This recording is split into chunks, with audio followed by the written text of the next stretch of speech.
Audio 2 Sardar Vallabh भाई पटेल। लेखक वेदमूर्ति।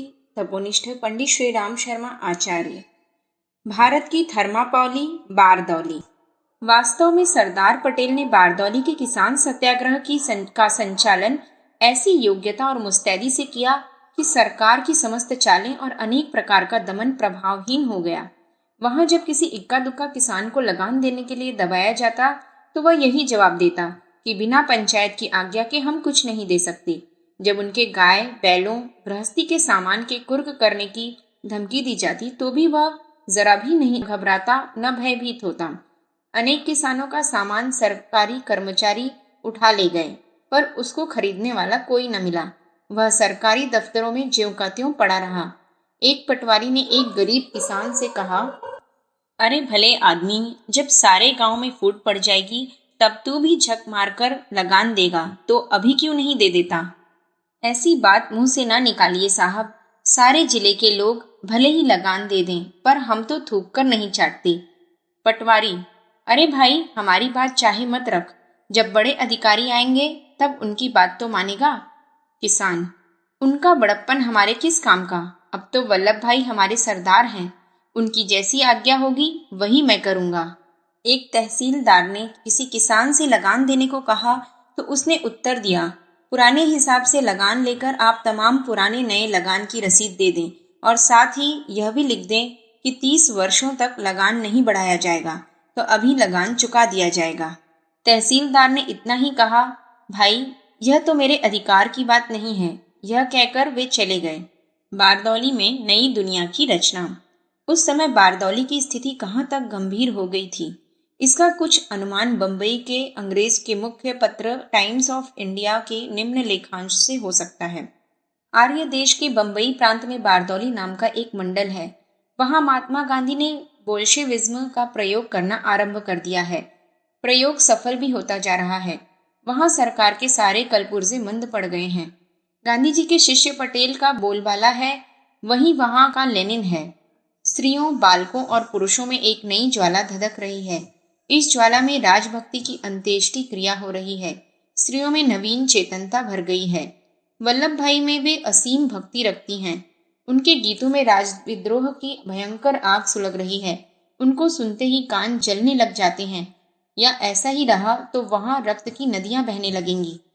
एक तरफ अंग्रेजों के पत्र इस प्रकार किसान आंदोलन के विरुद्ध विष वमन कर रहे थे और अपनी समझ से बारदौली के किसानों को संसार की दृष्टि में विद्रोही और बागी सिद्ध करके वहां खून खराबा होने का भय दिखला रहे थे, और दूसरी ओर बंबई के पारसी नेता श्री नरीमन भड़ोच जिला परिषद के अधिवेशन में अपने भाषण में कह रहे थे, आज से 10-20 वर्ष पहले जो किसान था वह किसान अब नहीं रहा।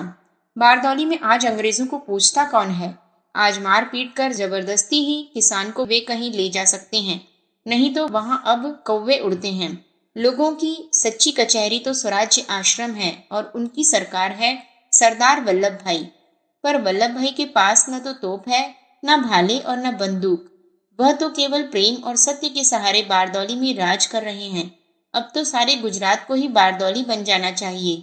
सारे भारत में यह भावना फैल जाएगी, तब स्वराज्य अपने आप हो जाएगा। इस प्रकार सरदार पटेल ने बारदौली में एक नई दुनिया की रचना करके दिखा दी। अंग्रेजों का राज और उनकी पुलिस फौज सब कुछ होने पर भी वहां उनकी शक्ति बिल्कुल समाप्त हो गई थी।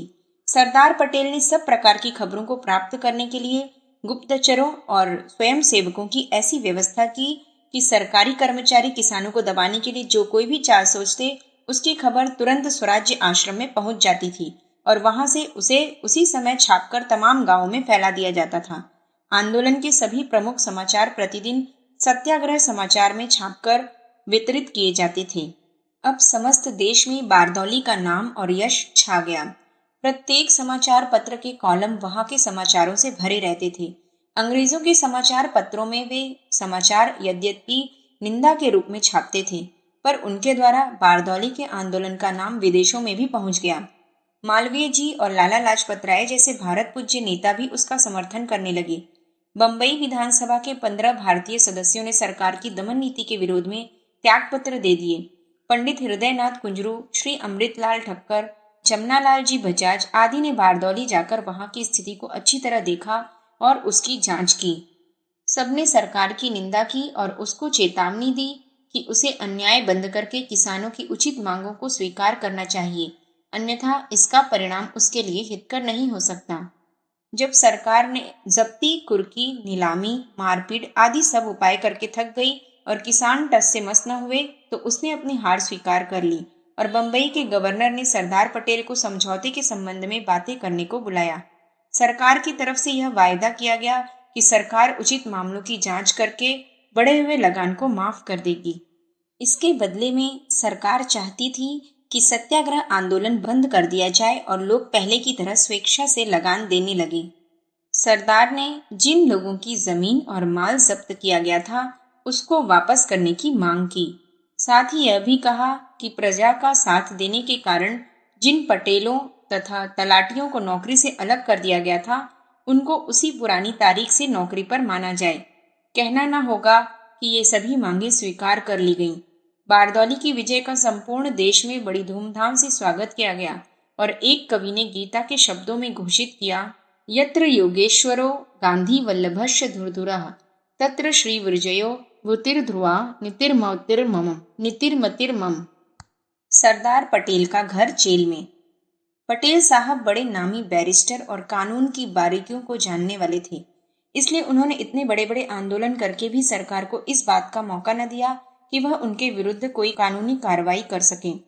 इधर बारदौली सत्याग्रह ने उनको प्रांतीय नेता के पद से उठाकर अखिल भारतीय नेता के मंच पर खड़ा कर दिया और उधर गांधी जी ने अपनी तैयारियां पूरी करके तथा सरकार को अपनी हठधर्मी पर कायम देखकर कानून भंग सत्याग्रह का शंखनाद कर दिया। उन्होंने सरकार को चुनौती दी कि अगर सरकार भारतीयों की स्वराज्य की मांग के प्रति उपेक्षा का ही भाव प्रकट करती है तो वे भी उसकी सत्ता को न मानकर उसके बनाए कानूनों का उल्लंघन करेंगे। इसके लिए नमक कानून चुना गया और गांधी जी ने घोषणा की कि वे 12 मार्च 1930 को अहमदाबाद से एक सत्याग्रही टोली के साथ पैदल रवाना होंगे और दांडी नामक स्थान में पहुंचकर सरकारी हुक्म के विरुद्ध नमक बनाएंगे। इस पर सरदार पटेल उनसे पहले ही दांडी यात्रा के मार्ग में पड़ने वाले गांवों में प्रचार करने पहुंच गए, जिससे गांधी जी की यात्रा पूर्ण सफल हो।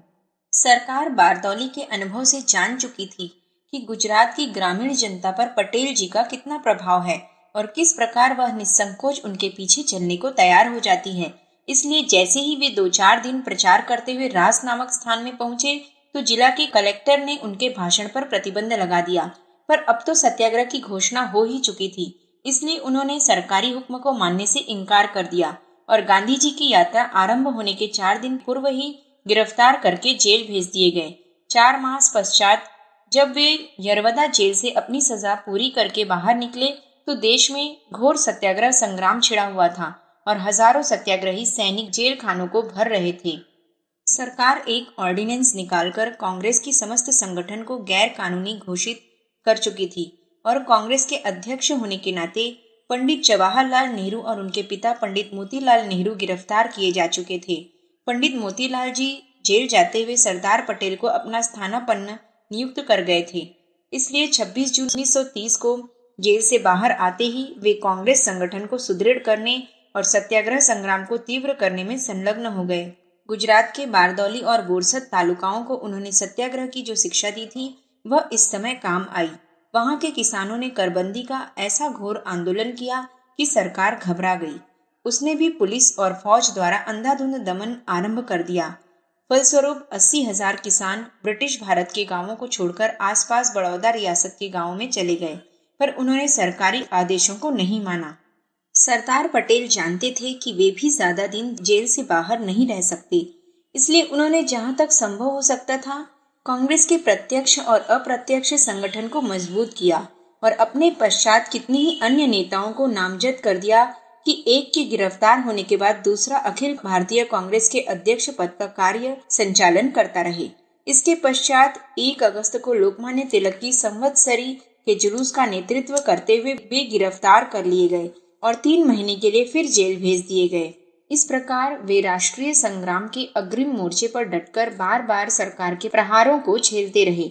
यद्यपि जेल के कष्टों से उनका स्वास्थ्य खराब हो गया, पर बीमारी की दशा में भी उन्होंने बड़े बड़े महत्वपूर्ण कार्यों को पूरा किया और अंत में सन 1936-37 में वह समय आ गया जब सरकार कांग्रेस की शक्ति के सामने बहुत झुक गई और भारत के अधिकांश प्रांतों में कांग्रेस के चुने हुए प्रतिनिधि शासन संचालन करने लगे।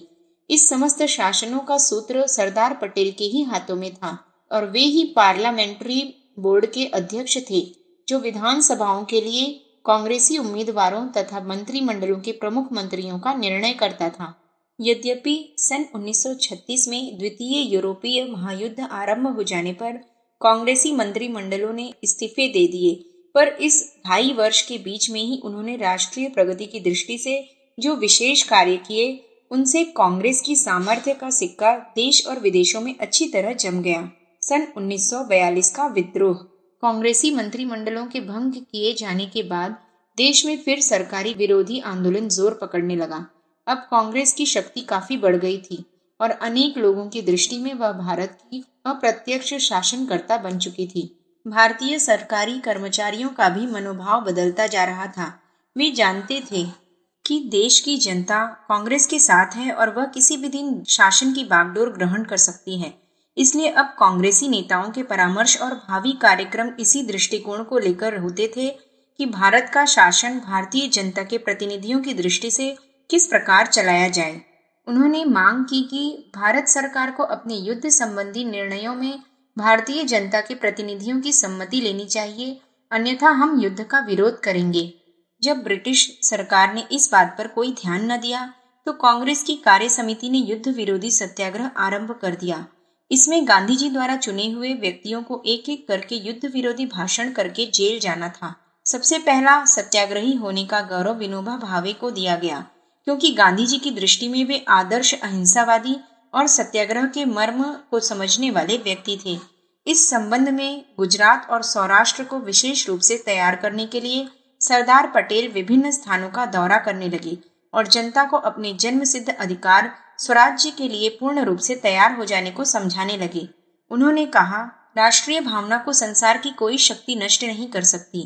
ब्रिटिश सरकार पूछती है कि यदि वे इस देश को छोड़कर चले जाएं तो हमारा क्या बनेगा? निश्चय ही यह एक विचित्र प्रश्न है।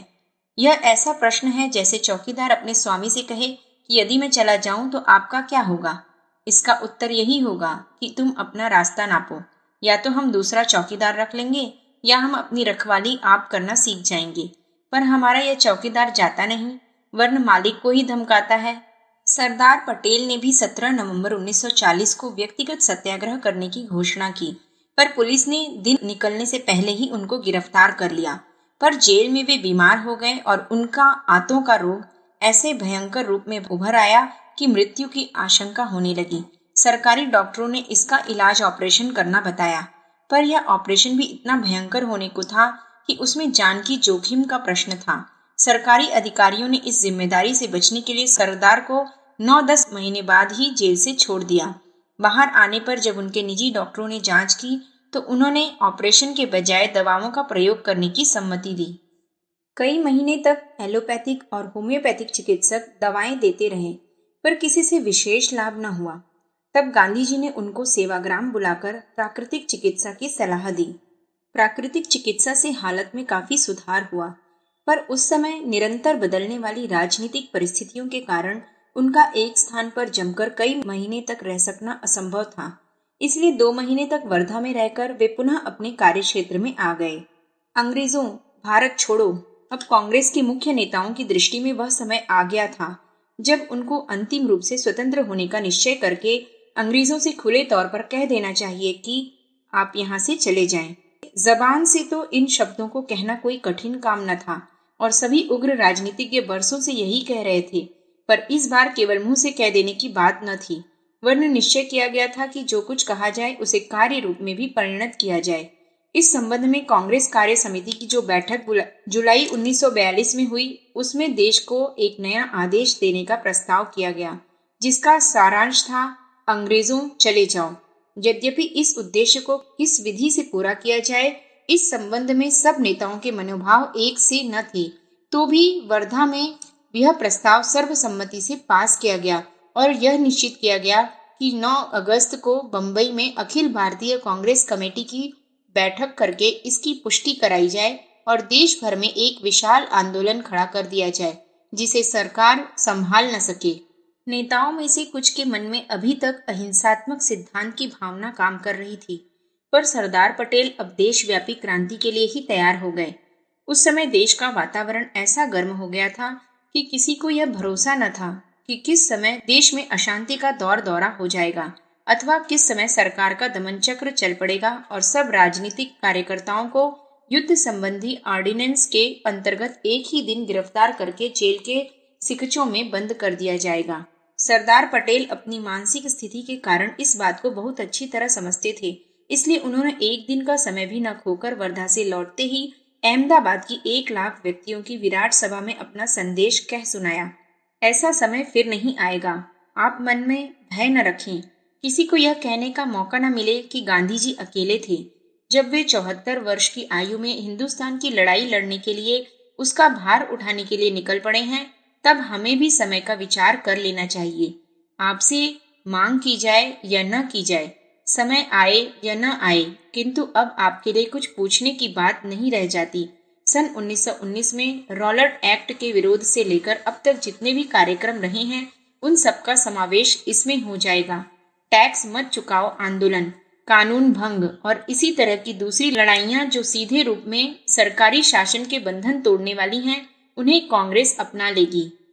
रेलवे वाले रेलें बंद करके, तार विभाग वाले तार विभाग बंद करके, डाक खाने वाले डाक का काम छोड़कर, सरकारी नौकर अपनी नौकरियां छोड़कर और स्कूल कॉलेज बंद करके सरकार के तमाम यंत्रों को स्थगित कर दिया जाए। यह लड़ाई इसी किस्म की होगी। इसमें आप सब भाई साथ दीजिए। इसमें आपका हार्दिक सहयोग होगा तो यह लड़ाई थोड़े ही दिनों में खत्म हो जाएगी और अंग्रेजों को यहाँ से चला जाना पड़ेगा।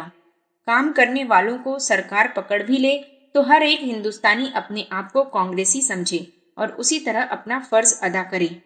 अगर वह पुकार होते ही लड़ने को तैयार हो जाए तो स्वतंत्रता हमारा दरवाजा खटखटाती हुई आकर खड़ी हो जाएगी। इन बातों को सरदार पटेल ने कई सभाओं में दोहराया और इस प्रकार अपने साथियों और अनुयायियों को आगामी देशव्यापी विद्रोह का संकेत देकर वे 1 अगस्त को ही बंबई चले गए और वहां उन्होंने चौपाटी पर सार्वजनिक सभा में अपने अहमदाबाद वाले संदेश को और भी संक्षिप्त और स्पष्ट करते हुए कहा, आपको यही समझकर यह लड़ाई छेड़नी है कि महात्मा गांधी और सभी वरिष्ठ नेताओं को पकड़ लिया जाएगा। गांधी जी को पकड़ा जाए तो आपके हाथ में ऐसा करने की ताकत है कि 24 घंटे में ब्रिटिश सरकार का शासन समाप्त हो जाए। आपको सब कुंजियां बात दी गई हैं, उनके अनुसार अमल कीजिए। सरकार का शासन चलाने वाले अगर सभी लोग हट जाएं तो सारा शासन भंग हो जाएगा।